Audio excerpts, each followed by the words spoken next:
I am just about done with the renovation of my tiny house, and one of the last pieces I need to deal with is what to do with the crazy cracky floor in my side entryway.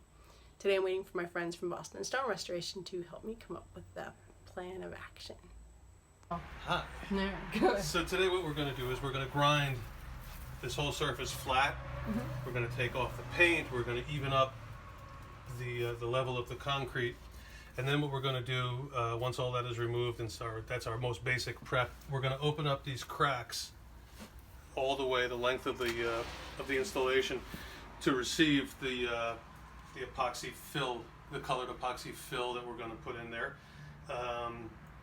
And that's the stuff that we picked before, right? That's the stuff that we picked before, this Right. color over here.